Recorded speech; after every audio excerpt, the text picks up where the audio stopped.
Welcome to HR Priya's channel. வாங்க இன்றைக்கி அவசரமாக ஒரு பிரியாணி போட்டுடலாம். பாருங்க, சீக்கிரம் போடுற பிரியாணி பண்ணுறது. சாப்பிட்டா வெங்காயம், தக்காளி, பச்சை மிளகா, மல்லிக்கீரை எல்லாம் போட்டாச்சு. இதில் ஒரு 1/4 கிலோ சிக்கன் போட்டிருக்கிறேன். 1/4 கிலோவுக்கு மேலே தான் இருக்கும் சிக்கன் போட்டிருக்கிறேன்.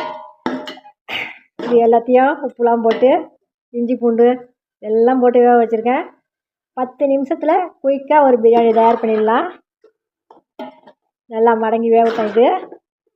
சரிங்களா? ஏன் நல்லா இருக்கீங்களா? எல்லாரும் எப்படி இருக்கீங்க? நல்லா இருக்கீங்களா? வீடியோ பார்க்குறதுக்கு நன்றிம்மா. எல்லாரும் வீடியோ பார்க்குறீங்க, ஷார்ட் வீடியோலாம் நிறைய பேர் பார்க்குறீங்க. எல்லாத்துக்கும் நன்றி. பாருங்கள், எல்லாம் வேகுது. இப்போ குயிக்காக போகிறதுனால எல்லாம் வந்து ஷார்ட்டாக சொல்கிறவங்களுக்கு இதுக்கு பிரியாணி போட்டிருக்கிறேன், வீடியோ போட்டிருக்கிறேன். இது ஷார்ட்டாக எப்படி போகிறதுன்னு சொல்கிறேன். எல்லாம் போட்டாச்சு, வெந்துக்கிட்டு இருக்கு. மசாலா, மிளகாய்த்தூள், மிளகு, ஜீரகம், பெருஞ்சீரகத்தூள், மஞ்சத்தூள், மிளகாய்த்தூள் காரத்துக்கு ஏற்றது மாதிரி போட்டுக்கோங்க. வெயில் நேரத்தில் ரொம்ப காரம் வேணாம், அதனால் நான் கொஞ்சமாக போட்டிருக்கிறேன், திட்டமாக போட்டிருக்கிறேன். இது நல்லா மடங்கி வேகட்டும். இதோட தயிர் சேர்த்து ஒரு 10 நிமிஷம் வேக விட்டுடலாம்.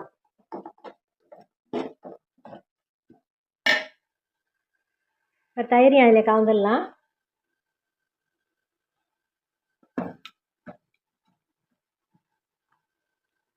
ஒரு 50 கிராம் தயிர் ஊற்றுறோமா போதும்.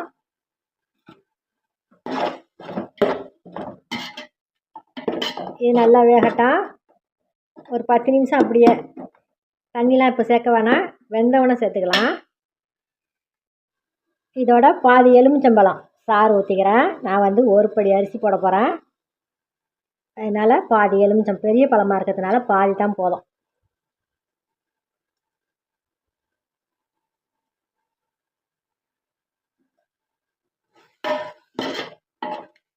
அப்படியே இதில் ஒரு மூடி போட்டுறோமா. ஒரு 10 நிமிஷம் நல்லா வேகட்டும்.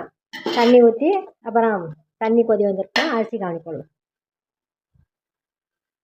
என்ன பிரிஞ்சு நல்லா வெந்துருச்சுமா. ஓரளவுக்கு நல்லா அந்த பாருங்க, கறிலாம் நல்லா வெந்துருச்சு. சின்ன துண்டாக தான் போட்டிருக்கிறேன். இப்போ அவுந்து வச்ச தண்ணியை ஊற்றிடலாம். ஒரு படிக்கு 1.25 படி தண்ணி ஊற்றிருக்கேன். பத்தலைன்னா கடையில் பார்த்துக்கலாம். பச்சை அரிசி தானே, பொன்னி அரிசி, பிரியாணி அரிசி தான் போட போகிறேன்.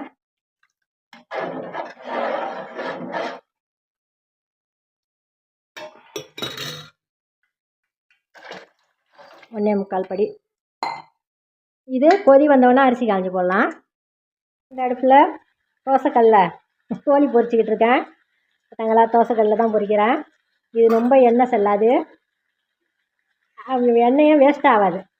இது பொரிச்சியே எடுத்துடலாம்.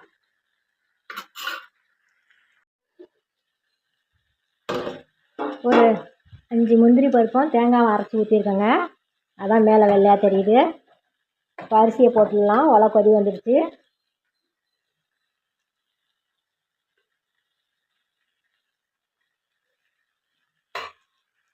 அரிசியும் சேர்த்தாச்சுங்க, எல்லா அரிசியும் சேர்த்தாச்சு. இது நல்லா வேகட்டும்.